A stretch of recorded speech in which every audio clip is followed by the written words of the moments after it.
keuangan rumah tangga itu juga tentunya salah satu masalah yang ada di sana juga. Next. Nah, dari 8 tantangan ini kami mencoba untuk menyampaikan kepada forum workshop hari ini.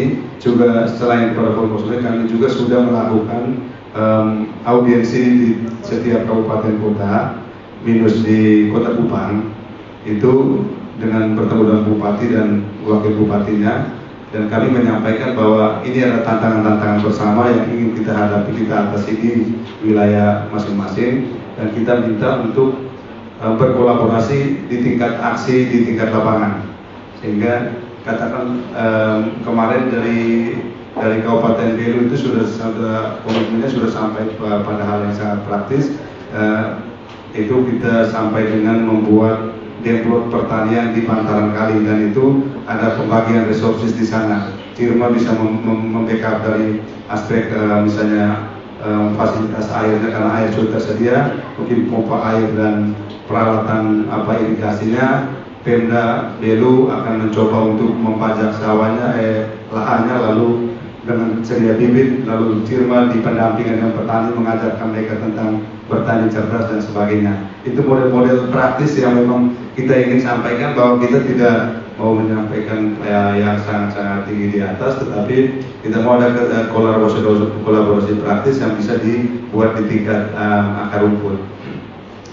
Nah, dari 8 tantangan ini kami sudah sebagai pengantar diskusi sebentar, Pak Andre, masing-masing focal point kita ada di setiap kabupaten, jadi bisa sebentar bersama-sama dengan utusan perwakilan setiap kabupaten bisa berdiskusi dari meja ke meja di meja masing-masing, apa yang bisa dilakukan itu di-sharing bersama.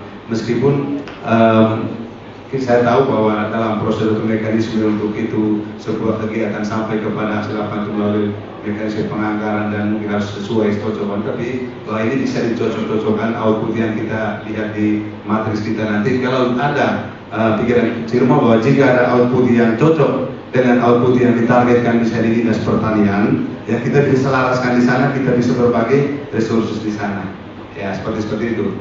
Kita dalam hal ini juga kolaborasi yang sudah terbangun itu misalnya dengan BMKG, khususnya Bapak Kepala BMKG dan Stasiun Klimatologi Air, itu untuk penyediaan di layanan pengetahuan tentang sekolah pengiklim. Nah, seperti itu yang kita bisa backup di tingkat desa-desa yang didampingi.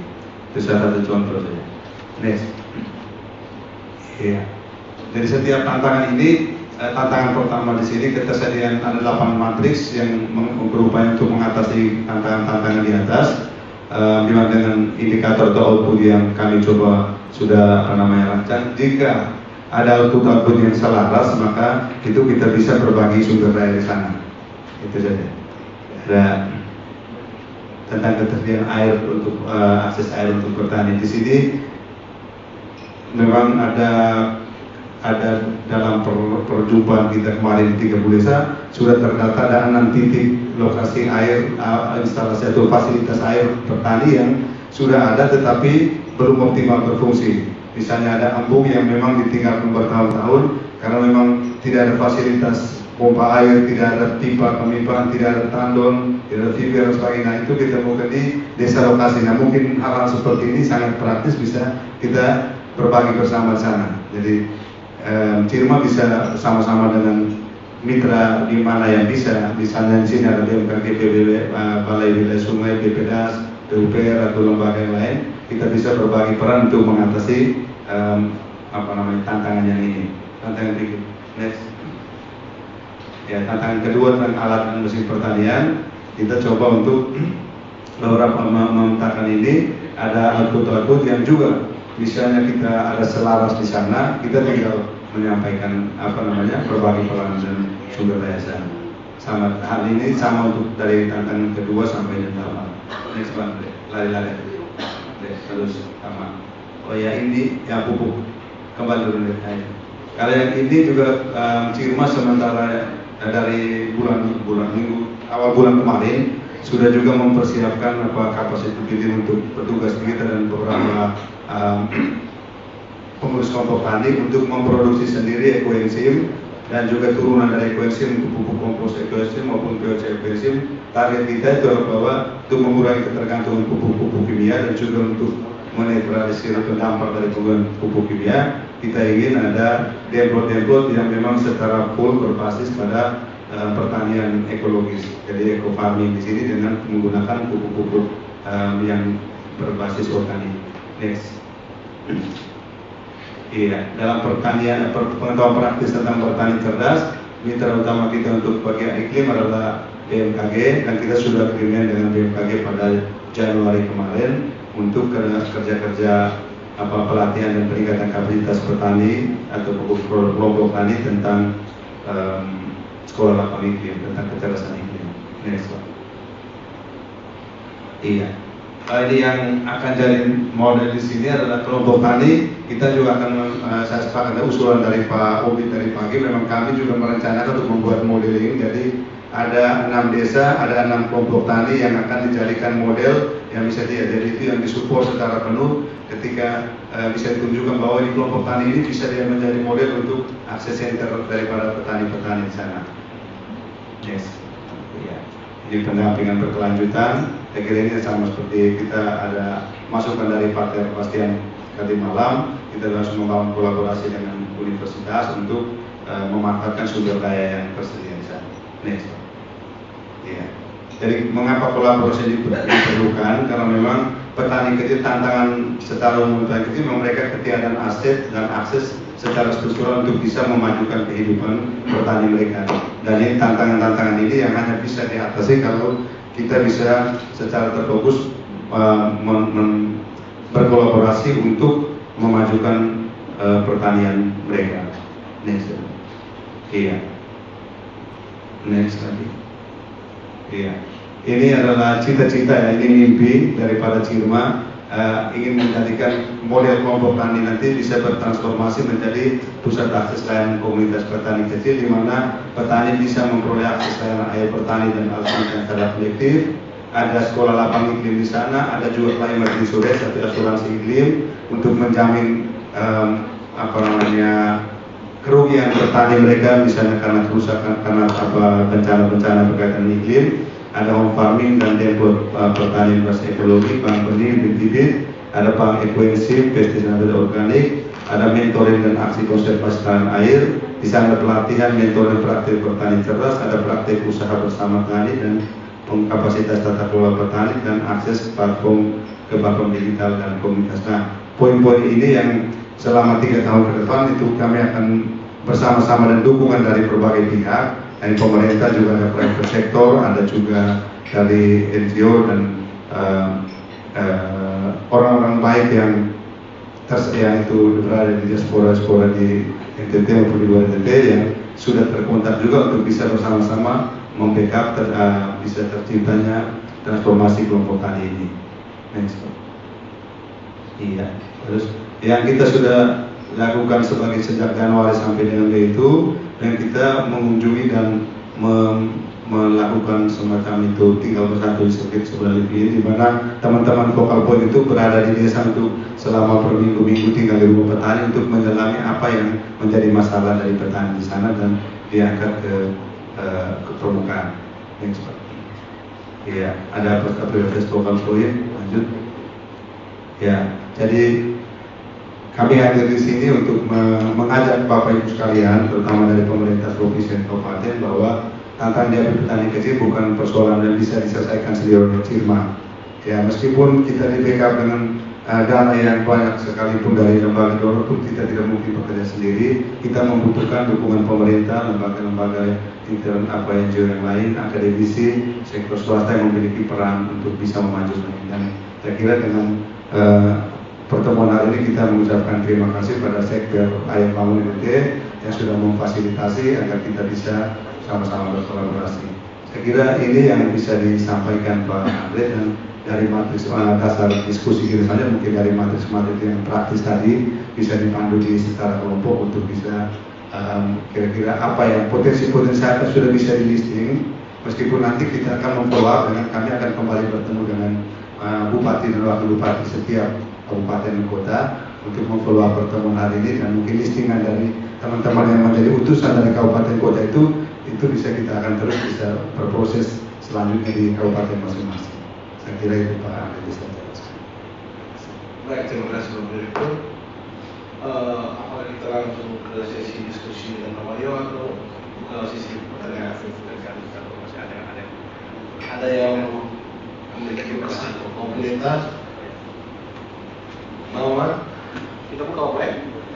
Kita buka sesi diskusi. 3 pertanyaan Pak Pendeta mau dengan dari belakang ada Pak? Diskusi sama OB.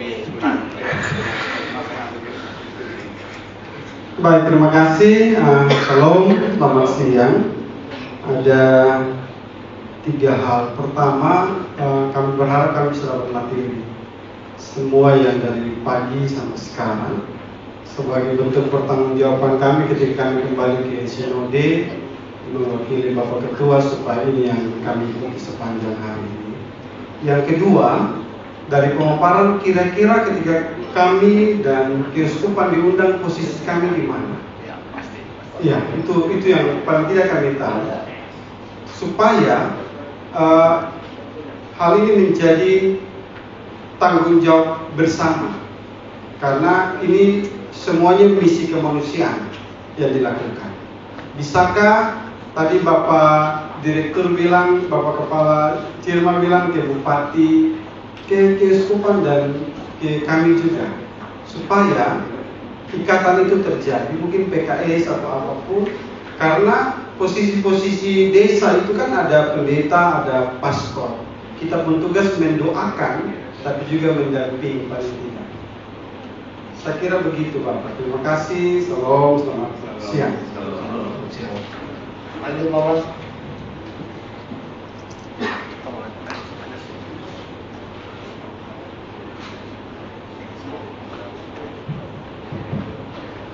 Baik, terima kasih kesempatan yang diberikan. Perkenalkan, saya Anindia dari Dinas Lingkungan Hidup dan Kehutanan Provinsi NTT. Sebenarnya dari pagi tadi saya ingin mengetahui informasi-informasi karena hasil Cirma ini juga baru saya dengar hari ini.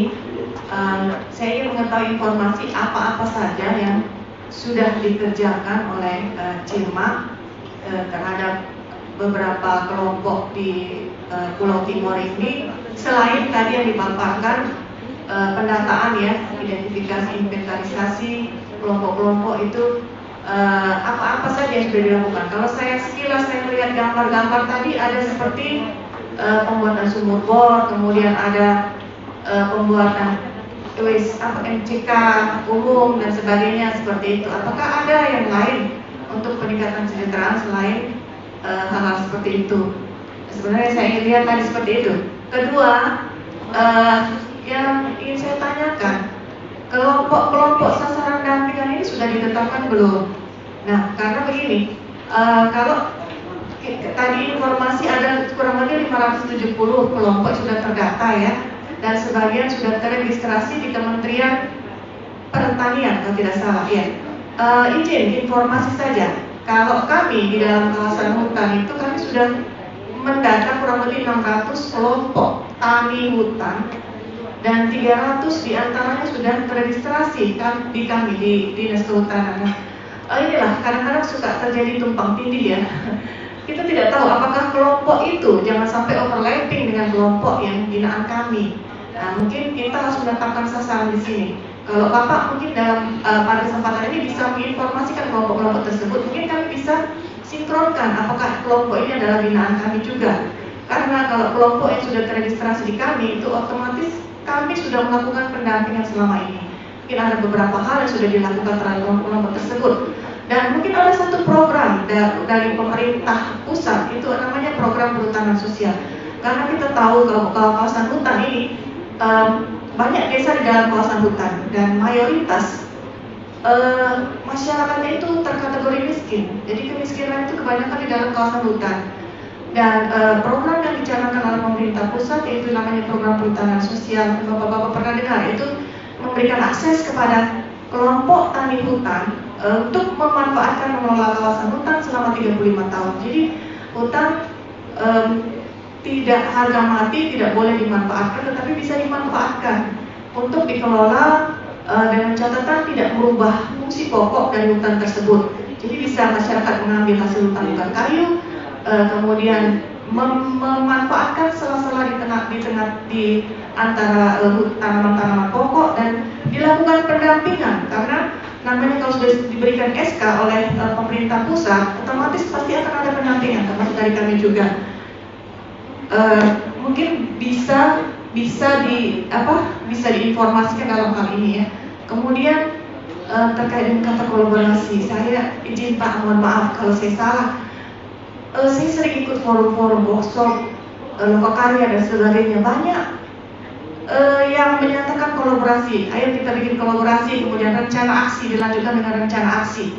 Tapi mohon maaf, hanya sebatas rencana aksi tersebut, hanya sebatas penyusunan rencana aksi, tetapi pelaksanaan di lapangan itu biasanya ya hanya OPD-OPD tertentu ataupun LSM tersebut. Sedangkan rencana aksi itu yang di dalamnya ada banyak pemangku kepentingan, itu kadang-kadang kita tidak tahu LSM itu sudah sampai di mana, rencana aksi yang dilaksanakan sudah sampai di mana.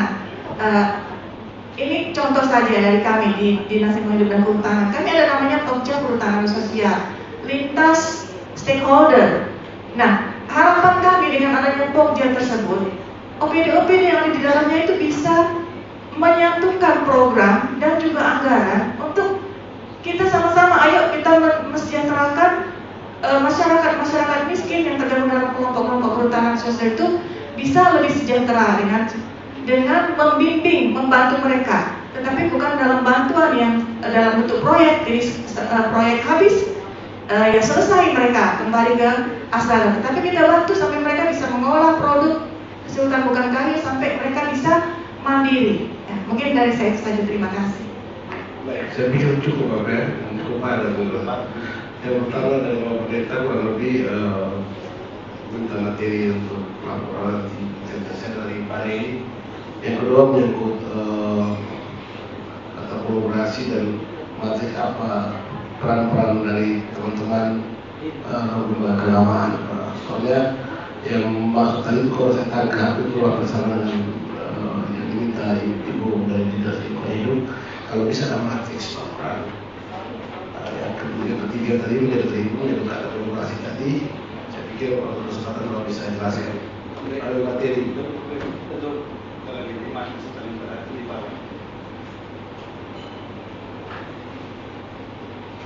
Baik, sambil menunggu matriks kolaborasinya, saya menjawab dari Pak Pendeta. Jadi begini, lembaga keagamaan juga masuk dalam desain daripada kolaborasi kita, di mana sebetulnya kita ingin mengajak sumber daya itu resursi yang ada di lembaga keagamaan masing-masing. Itu kegiatan-kegiatan apa? Misalnya aksi iklim, penanam pohon, kita bisa bekerja sama dengan keuskupan dan unit itu pemuda gereja atau UMK bisa bersama-sama dengan CIRMA menanam pohon di kawasan di mana desa-desa sudah ditargetkan atau di luar itu. Nah, jadi kita kolaborasi hasil kolaborasi aksi, bukan kolaborasi konsep lagi Bu. Itu kalau saya bisa menjawab. Jadi kolaborasi aksi di mana CIRMA dengan sharing budgetnya sekian, dari keuskupan kami bisa tanggung ini. Dari BPDAS menanggung bibit, tapi kami tidak bisa mobilisasi bibit itu sampai di lokasi. Ya sudah, dari CIRMA yang menghandle transport sampai di sana. Ya hal-hal itu yang kita ingin ciptakan di situ. Ada juga keuskupan, ada OMK di paroki ini, bagaimana gerakan akan di gereja sangat gencar mengkampanyekan tentang ekologi. Kita tanam pohon di kawasan yang ditentukan di paroki ya sudah ini. Tapi yang UMK, CIRMA bisa memfasilitasi untuk refreshment logistik di sana, bisa dari OMK, dari gereja bisa menanggung apa. Nah, jadi ada bagi-bagi untuk kegiatan aksi yang mau dijalankan di lapangan. Dan ya itu di aksi lapangan dalam hal peningkatan petunjuk kami ingin melibatkan keuskupan dan juga unit dalam peningkatan kapasitas pengetahuan tentang sekolah lapang iklim. Dan kita besok di Newaston kita akan 3 hari pelatihan tentang pelatihan pelatih sekolah lapang iklim itu, dan kita harap dari peserta dari keuskupan dan juga dari unit kita bisa hadir besok sore Pak. Besok. Jadi sebetulnya ini sekaligus menjawab komen dari Ibu bahwa kita Cirma ingin hadir di sini, langsung kolaborasi tingkat aksi. Jadi secara konsep saya kira itu sudah dibahas banyak. Katakanlah tadi sudah ada rencana-rencana sudah buat, sekarang tinggal turunkan sampai ke tingkat implementasi itu yang kita ingin kolaborasikan. Lalu tentang kelompok tani tadi Bu, kita memang dalam penataan kemarin banyak menemukan yang kelompok hutanan Bu ya, kelompok masyarakat hutan, dan kita didiskusikan dan kita skip Bu. Kita skip semua yang itu kelompok yang terbentuk untuk tujuan untuk program di bagian kehutanan. Sehingga yang mau saya sampaikan tadi 570 itu ada nama-nama kelompok tani yang memang dibentuk untuk keperluan kelompok pertanian, dan sebagian besar memang terregistrasi, sebagian belum, dan juga hampir 95% itu memang hanya punya nama dan aktif saat pembagian bantuan. Jadi sebetulnya masalah yang dialami di 30 desa itu yang sama seperti itu. Lalu izin Pak tadi Ibu pertanyaan sebelumnya, apa yang dilakukan Cirma? Baik Bu, jadi Cirma itu perangkat desa yang berdiri 2018. Sejak 2018 itu kita kolaborasi dalam kemitraan global dengan lembaga-lembaga asing dan lebih pada target-target terfokus, dan kita sejauh ini sebelum lintas kabupaten di Dalam Timur kita fokus di Kota Kupang dan di Kabupaten Kupang. Kalau di Kota Kupang itu kita mendukung program pencegahan stunting dengan program namanya suplementasi vitamin A kerjasama dengan vitamin E. Kita mensuplai gap kebutuhan kapsul vitamin A di Dinas Kesehatan Kota Kupang, di mana misalnya ketersediaan di sana kebutuhan katakanlah 1000 tapi tersedia hanya 500, maka Cirma memenuhi gap kebutuhan itu di sana. Setelah itu juga melatih tenaga kesehatan frontliner yang di garis depan, pelatihan 3 kali di 2 kali Kota Kupang, 1 kali Kabupaten Kupang untuk bagaimana mereka pelatihan suplementasi vitamin A dan juga mikronutrien untuk ibu hamil dan ibu dan bayi balita. Itu dari segi kesehatan. Lalu dari aspek yang seperti saya gambarkan bahwa Cirma itu fokusnya di awal itu untuk mempermudah atau mendekatkan akses air bersih dan sanitasi sehat kepada komunitas yang paling miskin atau miskin ekstrim, karena memang mereka sangat tidak memiliki akses ke situ. Dan sejauh ini sudah 3 sampai dengan program terakhir kita di Oepelo itu Epelo dan 2 desa, Epelo dan Desa Tanah Merah, ada 300 MCK permanen yang kalau dibilang sudah cukup bagus, sangat kelas menengah. Itu dibangun untuk 300 rumah tangga, di samping air minum untuk 100 rumah tangga dengan dukungan dari lembaga-lembaga donor di luar negeri. Lalu untuk pemanfaatan air tersebut kita juga mensupport petani 100 kakak di Tanah Merah itu untuk melakukan home farming. Jadi diberikan bantuan bibit, diberikan polybag dengan memanfaatkan air yang sudah disediakan dalam program kerjasama itu. Nah itu bagi Cirma memang itu hal-hal yang sangat kecil, inisiatif yang memang sangat kecil, tetapi bagi 100-200 rumah tangga itu adalah hal yang cukup bernilai bagi mereka dalam melihat bahwa hidup mereka sedikit lebih bermartabat. Sebelum kami masuk di Tanah Merah Bu, di sana ada istilah namanya WC terbang Pak. Jadi ada 100 rumah tangga itu di bagian atas Tanah Merah, itu hanya sekitar 30 rumah yang punya WC, itu pun darurat. Sisanya itu WC-nya terbang, jadi mereka di kantong plastik permisi dan itu dibuang sembarangan, BAB, mereka oven defecation, kita masuk itu praktis tidak bisa menahan itu aroma dan sebagainya. Di tahun 2018 dan 2019 100 rumah itu kita bantu untuk akses WC kamar mandi, sampai sekarang sudah sampai 300 WC kamar mandi.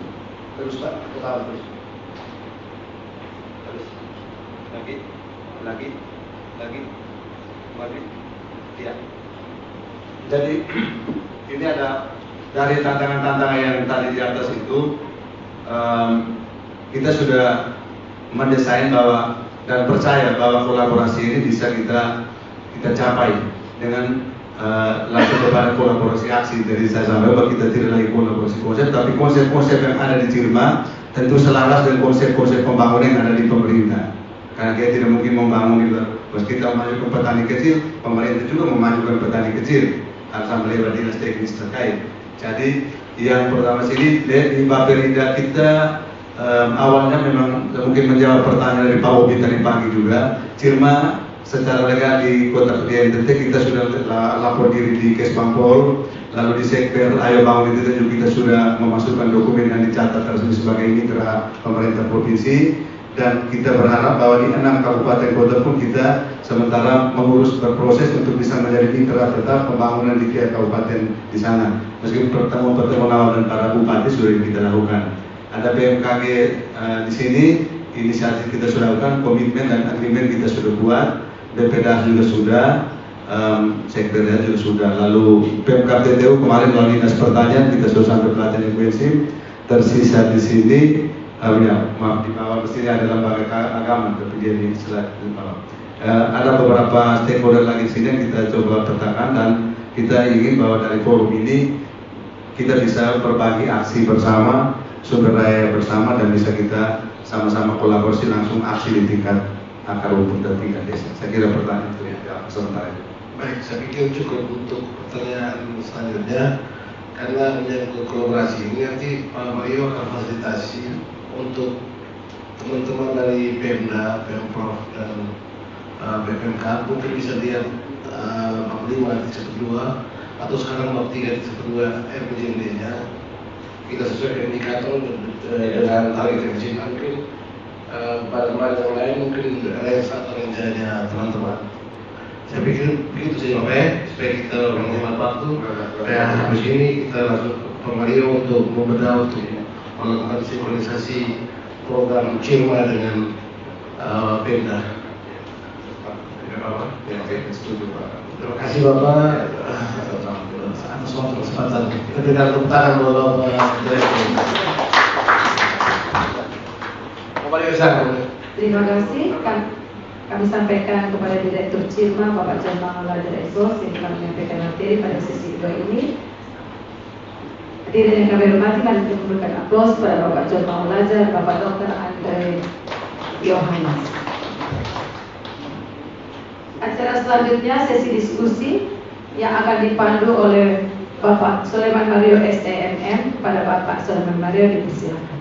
Baik, terima kasih Ibu Ana. Selamat sore Bapak Ibu semua. Masih semangat? Kayaknya ini harus coffee break. Tapi belum ya? Baik Bapak Ibu, kita akan membagi 4 kelompok. Ini kita akan berdiskusi tentang penyelarasan aksi antara program kolaborasi aksi berbagai peran dan sumber daya. Kita akan membagikan 4 kelompok. Kelompok pertama nanti kita bikin 4 meja ya. Teman-teman panitia barangkali bisa membantu. Meja pertama, Bapak Ruki di meja ketiga. Meja pertama nanti dari teman-teman dari Kabupaten Malaka. Di situ ada BLK, BWS, barangkali dengan instansi yang ada di Malaka yang hadir bisa silakan bergabung di meja pertama di sebelah kiri saya. Meja kedua dari Kabupaten Belu, izin bisa di belakang juga boleh Bapak.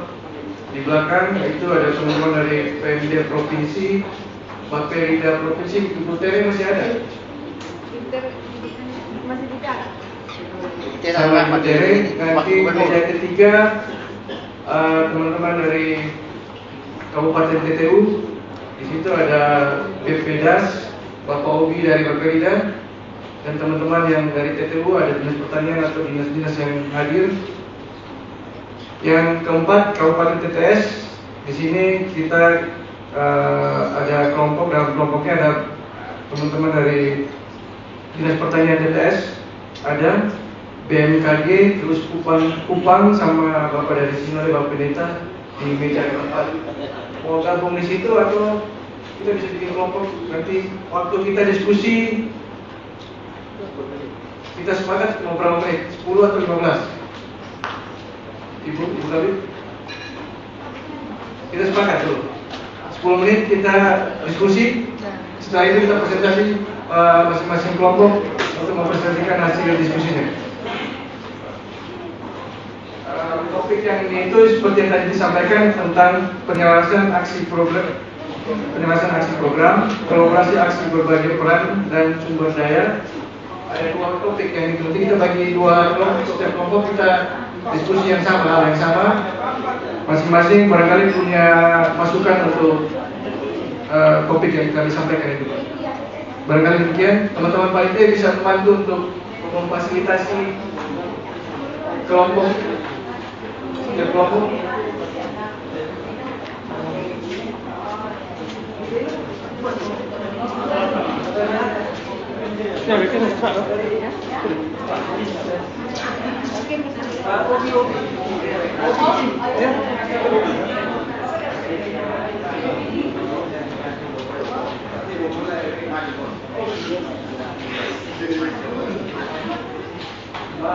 Kelompok 1.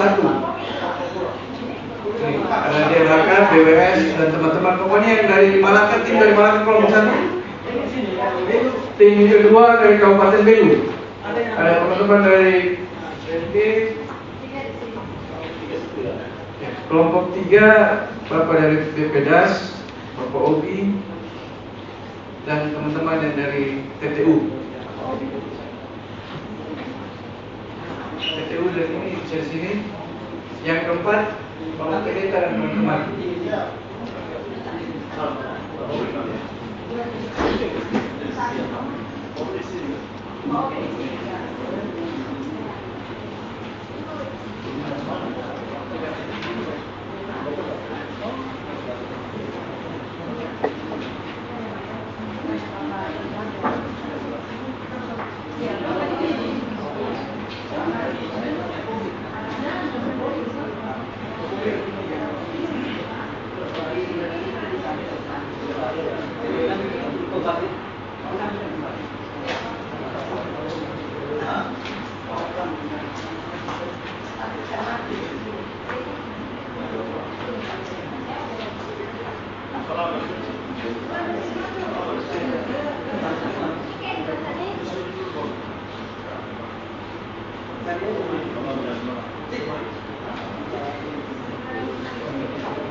Bapak Ibu, apakah sudah mendapat matriks yang tadi dibagikan oleh teman-teman panitia?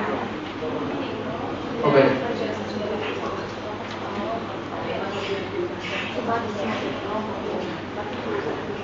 Matriks yang materi yang ini sudah dapat? Di sini nanti ada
Jadi di sini kan ada tantangan. Kalau tidak salah ada di materi yang dibagikan ada tantangan 2, tantangan 3. Jadi Bapak Ibu membedah sesuai dengan tupoksinya. Ya, barangkali dapat lagi tantangan berapa? Ya,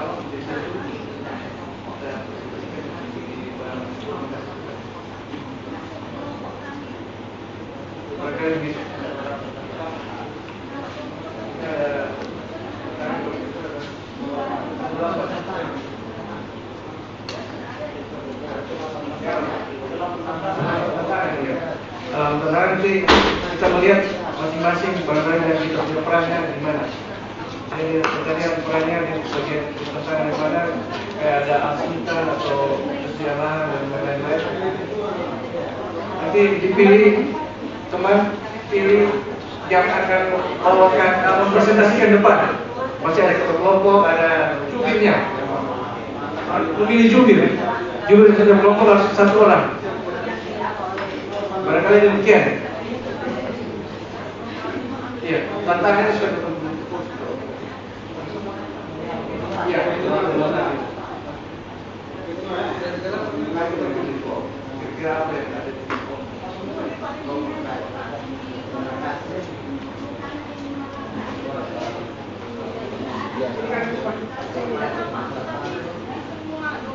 beda barangkali lebih baik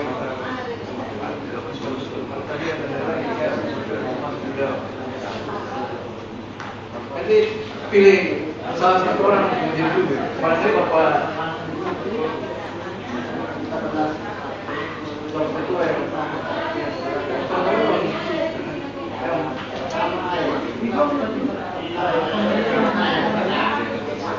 nanti memiliki satu orang yang ketua dan satu yang jubir.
ada kurang.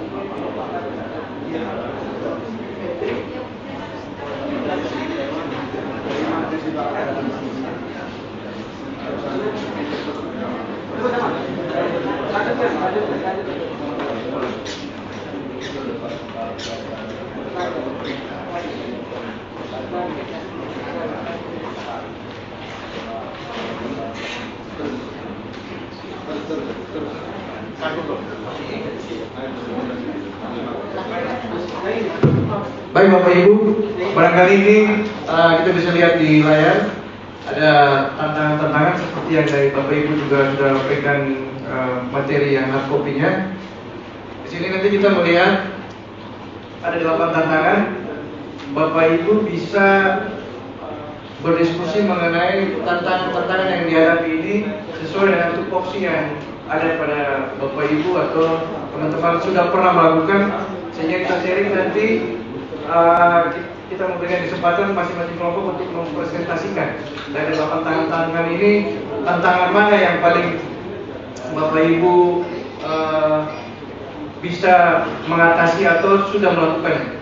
Barangkali demikian ya, begitu ya Pak. Bisa mengambil bagian di mana dari 8 tantangan itu, sehingga kita bisa mendapat rekomendasi untuk kita implementasikan di masyarakat. Barangkali demikian Pak. Silakan Pak, saya berikan waktu sekarang pukul 14.25. Kita sampai 14.45 ya. Kita sepakat. Sehingga kita presentasi nanti sampai jam 3. Barangkali demikian, silakan Bapak Ibu melakukan diskusi.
Pemanfaatan kawasan hutan dengan skema sistem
sudah sampai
Bagaimana Bapak Ibu?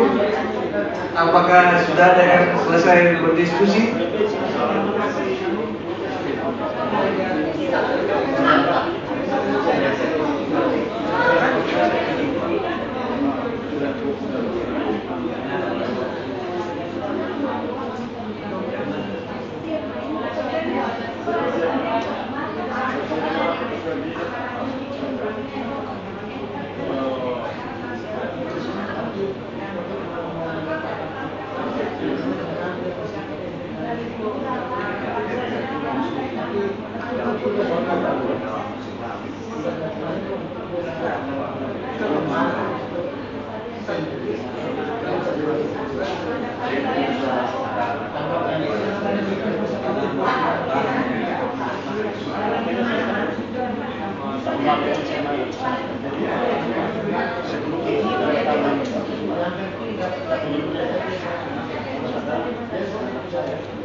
bisa karena data.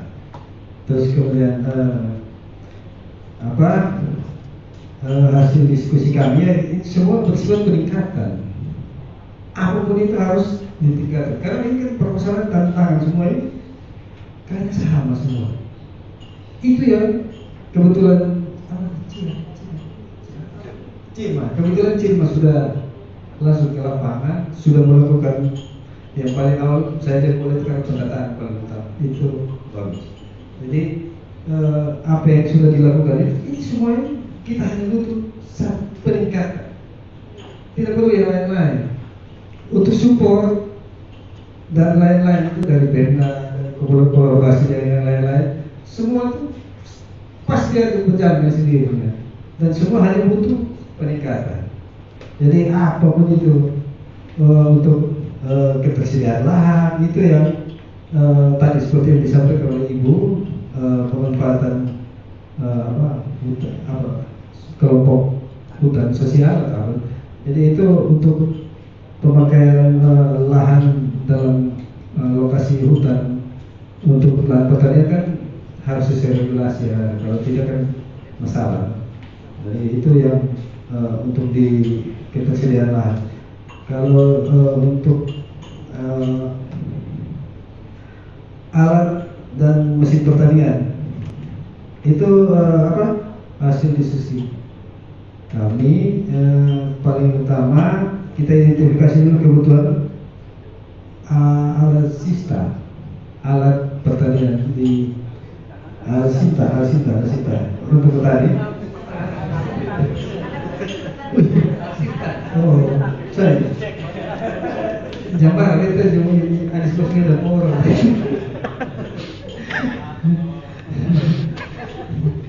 Terus setelah diidentifikasi kebutuhan akan alat-alat pertanian itu, kemudian kita mengadakan pengadaan itu setelah diidentifikasikan pengadaan itu apa saja yang dibutuhkan. Jangan sampai dia butuh sikat bagian kita kasih sabun dan sabun. Jadi dia butuh apa kita kasih itu. Jadi itu adalah hasil identifikasi. Terus kemudian setelah kita memberikan peralatan, hal yang harus kita buat kan pasti mereka juga buta juga, harus ada pelatihan. Nah, terus kemudian peningkatan teknologi tepat guna.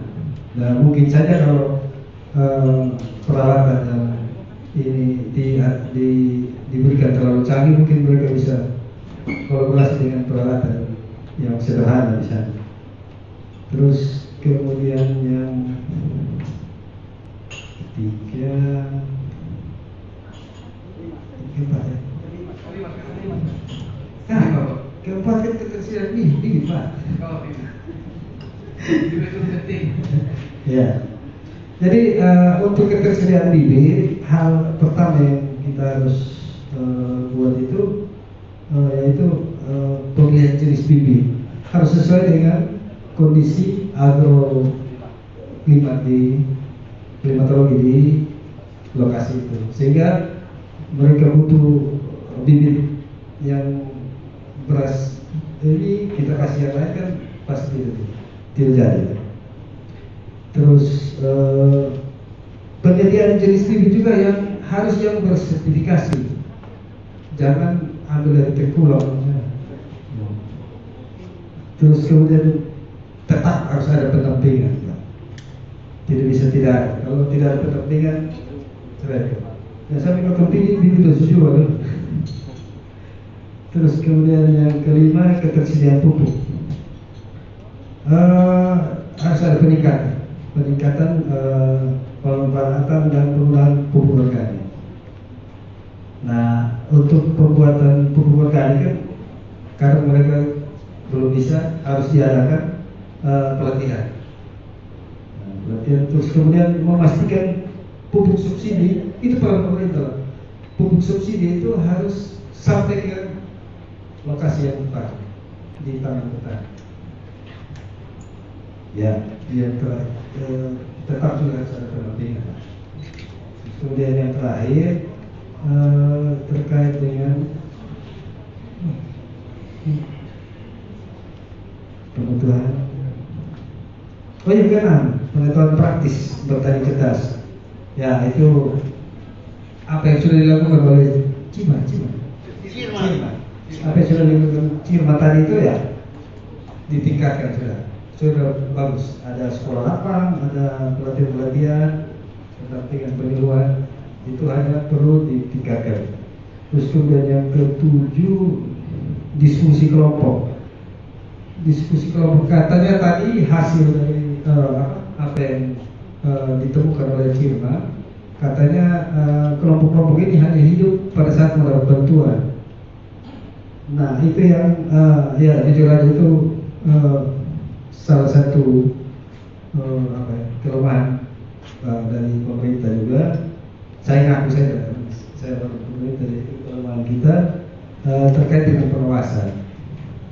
Jadi mungkin di kemudian ini pengawasannya harus ditingkatkan. Terus pendampingan dan penyuluhan juga perlu. Terus kemudian yang terakhir, pendampingan berkelanjutan.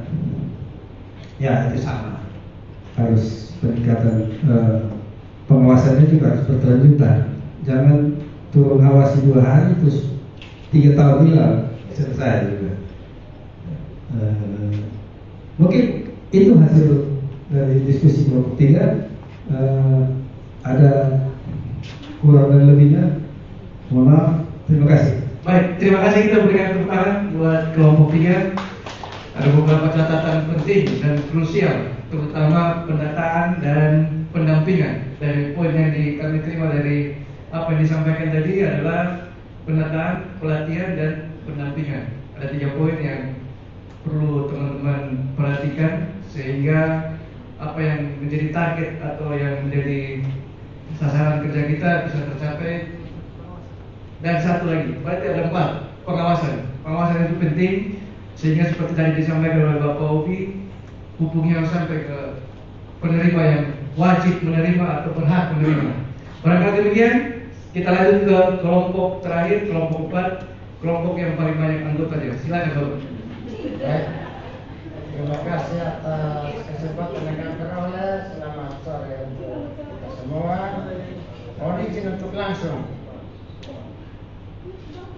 Mohon izin untuk langsung kami presentasikan hasil diskusi kami.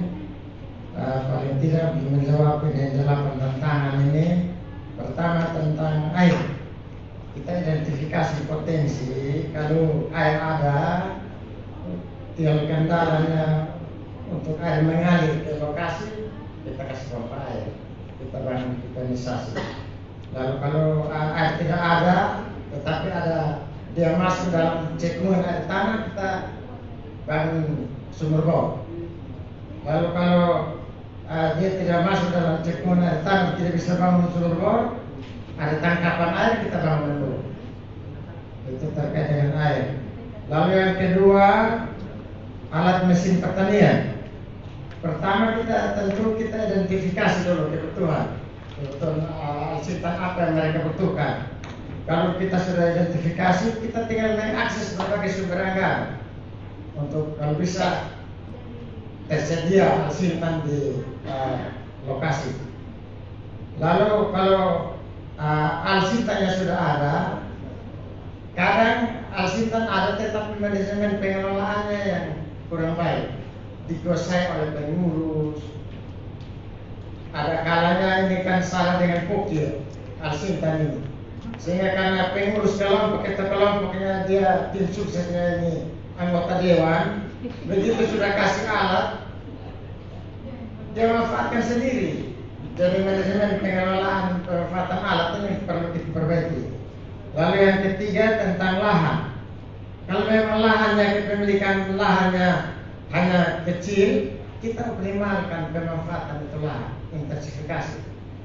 Kalau memang kita bisa ekstensifikasi, kita mencari peluang-peluang lahan, mungkin pemerintah punya ada atau pemilik tanah yang ada di situ depo lahan luas, kita koordinasi saja untuk kita bisa memanfaatkan depo lahan.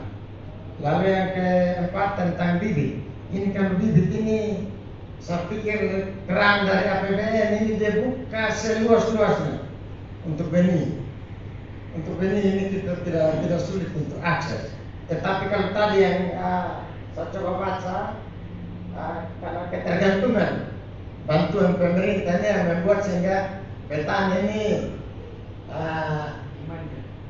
betul dimanjakan. Apalagi bantuan pemerintah ini kalau benih ini tendernya di pusat. Jadi kadang datang musim tanam sudah. Sehingga solusi yang kami tawarkan, kita tumbuhkan penangkar-penangkar benih di lokasi yang bersangkutan. Sehingga benih ini dia tersedia sepanjang waktu, tepat waktu. Lalu yang berikut pupuk.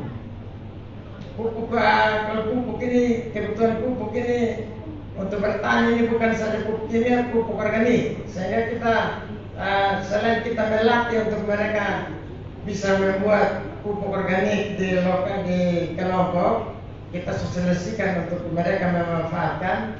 Lalu kita juga berusaha supaya bisa mengakses pupuk subsidi. Nah, biasanya petani sulit karena apa? Dia tidak terakomodir dalam kelompok. Sehingga kalau dia tidak terakomodir dalam kelompok, kita upayakan supaya dia masuk dalam kelompok. Karena intervensi pemerintah kan tidak bukan kelompok susah. Jadi kita upayakan supaya dia terakomodir dalam kelompok. Lalu kedua, dia harus terentri dalam ERDKK. Biasa sulit kita input ini, sulit karena apa? Data kependudukan ini petani banyak yang tidak memiliki. Nah, sekarang saya mau berbasis ini. Jadi nanti kami dari Dinas Pertanian, ini tugas kami.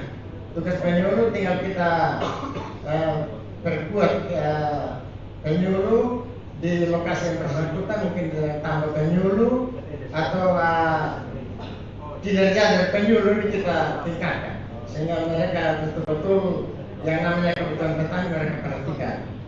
Lalu yang berikut pengetahuan petani. Ini petani kita di timur ini, khusus Timur Barat ini memang dia kalau kita dampingi baru dia berusaha dengan baik. Saat kita lepas dia tidak mandiri lagi, dia kembali ke nol.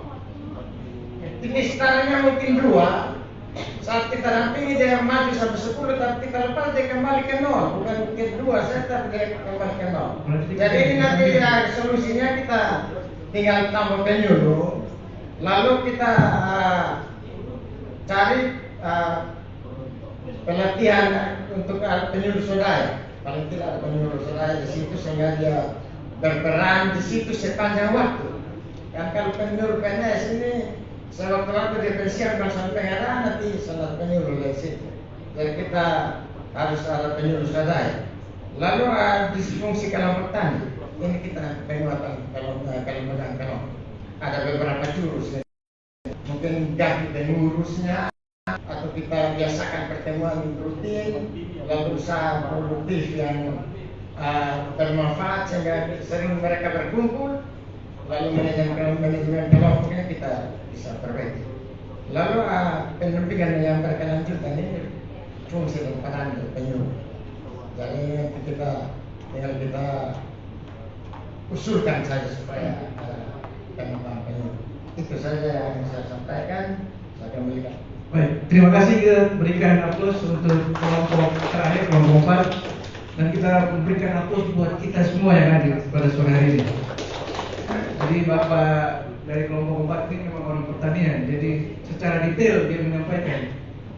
Terutama yang kembali ke nol itu barangkali petani itu menjadi SPBU, kita mulai dari nol lagi ya.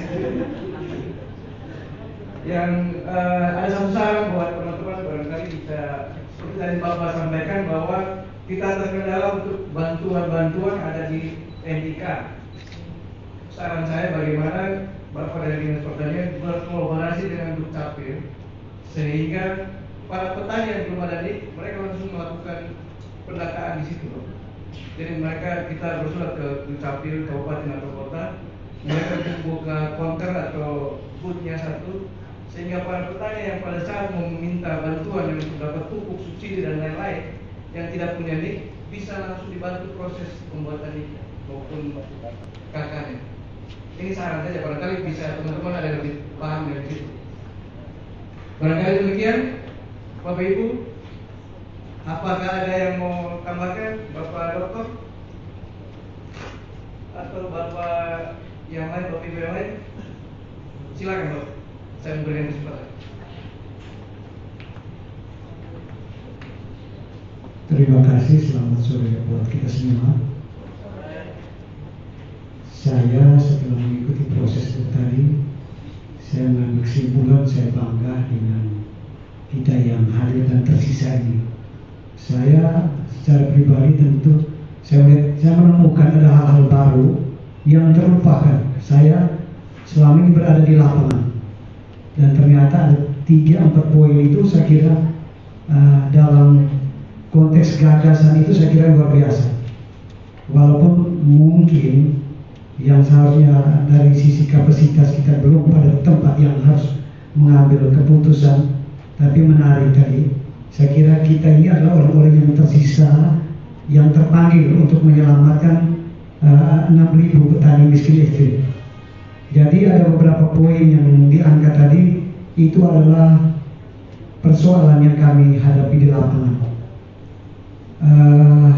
Usul konkret saya bahwa kehadiran kita yang ada ini menjadi titik start. Saya secara pribadi mengusulkan di penghujung dari program ini kita berkumpul kembali untuk mengevaluasi sejauh mana atau sudah pada capaian seperti apa. Karena saya menangkap masing-masing kita ini ada konektivitas dari stakeholder yang lain. Jadi masing-masing pribadi yang ada di sini kita bisa melakukan akses baik di pimpinan eksekutif ataupun di legislatif untuk menjawab tantangan yang kita lagi paparkan. Untuk itu saya secara pribadi mengajak bahwa pertemuan hari ini menjadi titik start kita bahwa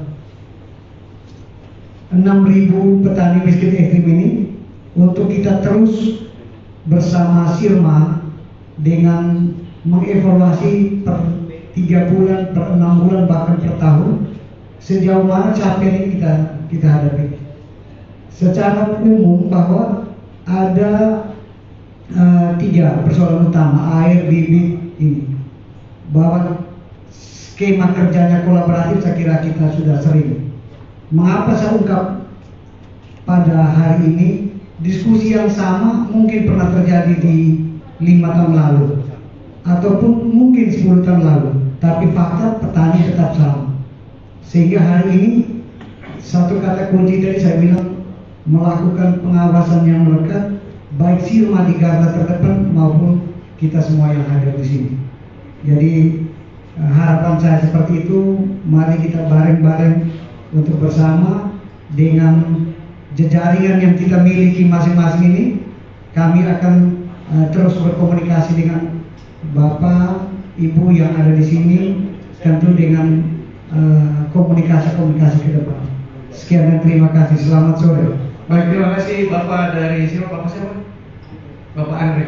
Terima kasih Bapak Andre untuk pencerahan bagi kita semua pada sore hari ini. Bapak Ibu yang kami hormati, apakah kita akhiri atau membaca resumenya di panitia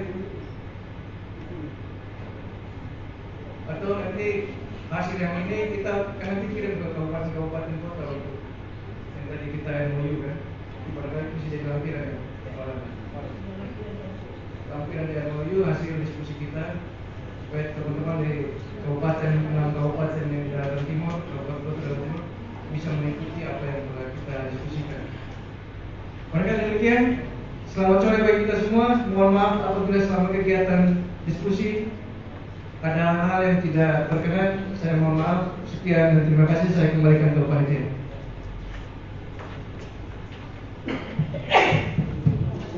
Terima kasih kami sampaikan kepada Bapak Sulaiman Mario STMM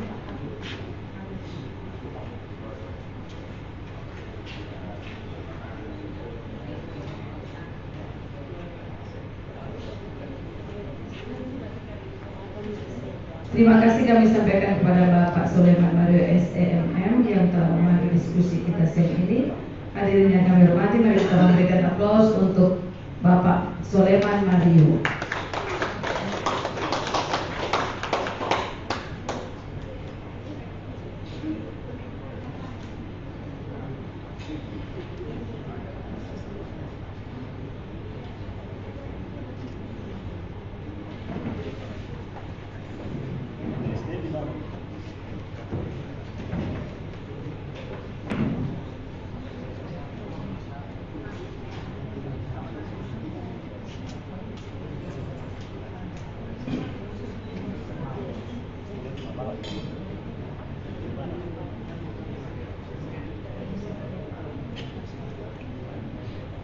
Hadirin yang kami hormati, kita akan mengakhiri kegiatan kita hari ini.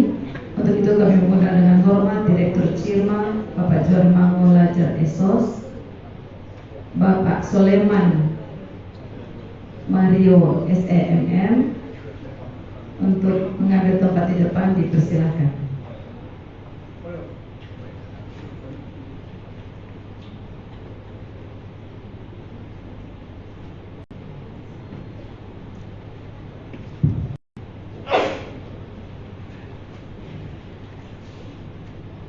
Selanjutnya kita akan mendengar arahan penutup dari Bapak Sulaiman Mario SEMM sekaligus penutup secara resmi kegiatan kita pada hari ini. Kepada Bapak Sulaiman Mario, dipersilakan. Selamat sore. Salam. Sampai. Assalamualaikum warahmatullahi wabarakatuh. Om Santi Santi Santi. Om nama budaya. Salam kebajikan. Minta maaf sedikit grogi karena ada bapak ibu yang di sini. Pertama-tama yang terhormat Bapak Direktur Cirma, Bapak Ibu para undangan yang hadir pada sore hari ini, kami mohon maaf karena seharusnya pimpinan kami yang menutup atau memberikan arahan penutup bagi kita pada sore hari ini, tapi di saat yang sama kegiatan yang dari tadi pagi belum selesai, maka saya diminta untuk memberikan sebenarnya bukan arahan sih Bapak Ibu, cuma kita mengambil kesimpulan seperti hasil yang tadi kita diskusi dan kita telah melakukan kegiatan dari pagi sampai sore hari ini. Ada beberapa poin yang tadi telah kita sampaikan, terutama poin yang tadi kita catat itu adalah dari semua yang tadi kita diskusi itu Bapak Direktur, ada 4 poin penting, yaitu pendataan, pendampingan, pelatihan, dan pengawasan. 4 poin itu nanti kita bisa terjemahkan atau kita implementasi atau kolaborasi di dalam, sehingga para petani seperti yang tadi disampaikan oleh Pak Andre, ada 6.000 petani yang bisa kita selamatkan untuk kedepannya. Barangkali demikian, dengan bimbingan Tuhan Yang Maha Esa, saya menutup kegiatan kita pada sore hari ini. Mohon maaf apabila ada hal-hal yang tidak berkenan di hati, dan semuanya ini untuk kebaikan dan kemakmuran kesejahteraan masyarakat NTT, dan seperti yang tekan yang diberikan oleh Bapak Gubernur, ayo bangun NTT. Selamat sore, sekian dan terima kasih. Sampai. Assalamualaikum warahmatullahi wabarakatuh. Om Santi Santi Santi. Om nama budaya. Salam sehat, salam bahagia bagi kita semua. Terima kasih kami sampaikan kepada Bapak Sulaiman Mario SEMM yang mewakili Kabid PPPD Bapeda Provinsi NTT yang telah menutup kegiatan ini secara resmi. Hadirin yang kami hormati, mari kita memberikan aplaus untuk Bapak Sulaiman Mario. Hadirin yang kami hormati, demikianlah rangkaian acara kita hari ini. Kami menyampaikan terima kasih kepada Bapak Ibu yang telah hadir dan mengikuti kegiatan kita hari ini. Kami menyampaikan apresiasi dan terima kasih kepada Direktur Cirma bersama tim yang telah menyelenggarakan kegiatan kita hari ini. Semoga kegiatan ini menjadi momentum untuk kita melakukan perubahan di masa yang akan datang. Pepatah mengatakan, bumi ini bukan warisan nenek moyang, melainkan titipan dari anak cucu kita. Bila ada kata yang kurang berkenan, kami selaku pemandu acara mohon maaf. Selamat sore dan sampai bertemu kembali di lain kesempatan. Tuhan memberkati kita semua. Salve, salam, assalamualaikum warahmatullahi wabarakatuh. Om Santi Santi Om Namo Buddhaya. Salam kebajikan, salam bahagia. Terima kasih. Bapak Ibu sebelum pulang dapat ke meja panitia untuk menyelesaikan administrasi dan dapat menikmati kopi break yang telah tersedia. Terima kasih. Terima kasih.